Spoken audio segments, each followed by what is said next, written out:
Hi, and welcome back to Nathan Bell's podcast. Be sure to like, subscribe, and share with your friends. Today, Nate would like to talk about support. Yeah, well, in this country, we've got a very old-fashioned sort of mentality that people shouldn't support each other. It's that liberal mentality that everyone has to be self-sufficient, and the tough guy mentality of you have to make it on your own in the world and you have to be completely self-sufficient, and you can't rely on anyone or you can't ask for help. It's that mentality of don't ask for help. Nobody should ask for help. If you can't cope on your own, you're a failure, and you can be cast aside and disregarded as a failure and as weak.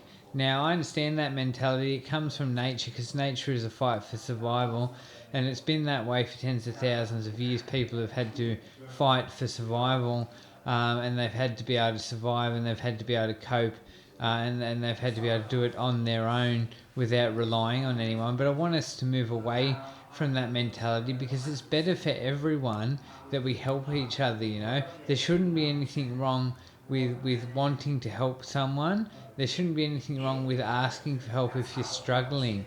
And people view it as weakness and they say it's weak and they criticize when you ask for help. But it should be fine to ask for help because it's better for everyone if we all help each other so that the community functions better. If people help each other and lift each other up, then the community will function better. There'll be less disorder in the community. There'll be less people. There'll be less violence because people who are struggling won't act out of frustration. There'll be less conflict if people help each other and be supportive, and there'll be less people suffering.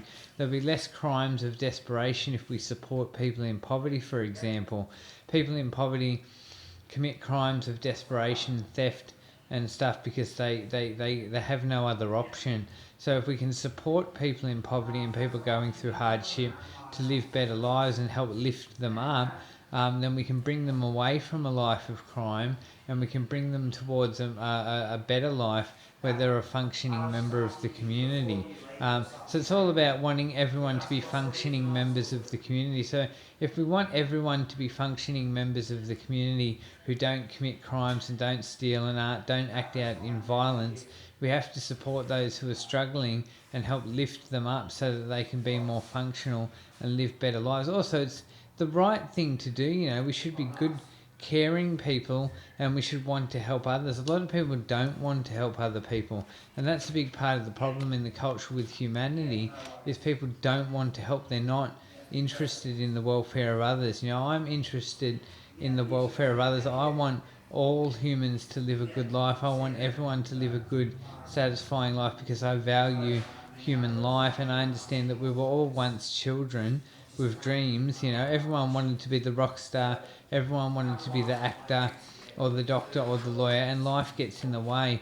And I want well for everyone, and I wish we could live in a world where everyone got to be who they dreamt of being. But life gets in the way and people fall down and they fall through the cracks, and problems emerge and people suffer trauma, and things happen in their life that are out of their control. So we should criticise. There's nothing wrong with criticising people. We have the right to criticise people, but sometimes criticism isn't the best response. Sometimes the best response is to be supportive and to ask, well, how can I help you? What has happened? Why have you ended up in this position where you're stealing and you're desperate, and you're lonely, and you might be on ice or whatever? What has happened to land you in this psychological state where you're behaving in this negative, aggressive way that isn't ordered and isn't functional in the community? How do I help you live a better life? And if we all go around and help everyone else live a better life, more people will live ordered lives and they will be functioning members of the community. So, people are very critical of like ice addicts and stuff.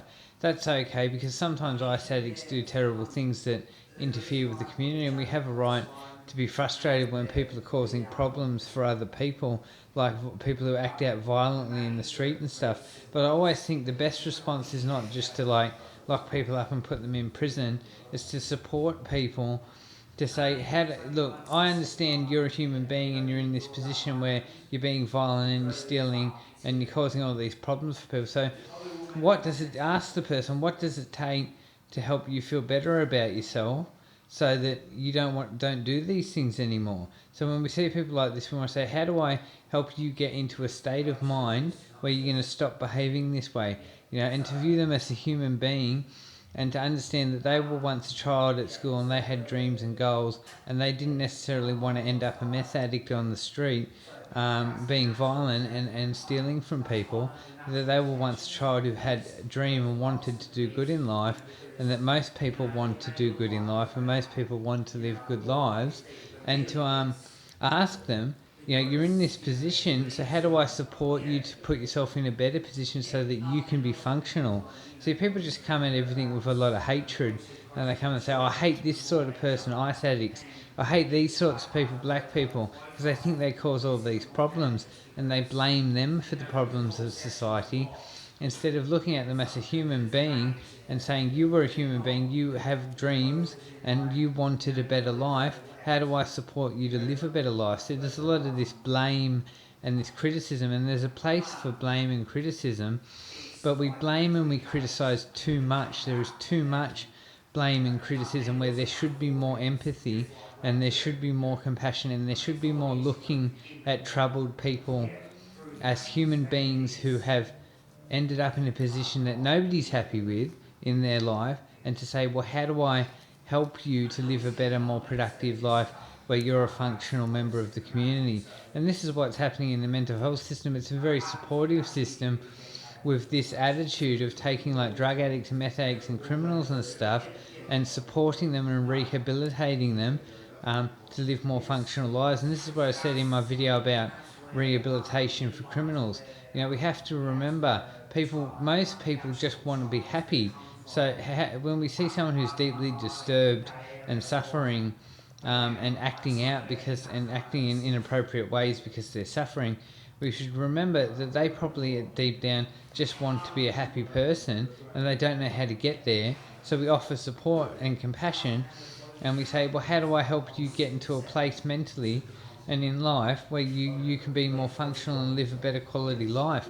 But people don't want to help each other, and that's the culture in this country and in many parts of the world. It's this brutal fight for survival mentality where nobody should ask for help and nobody should ask for support.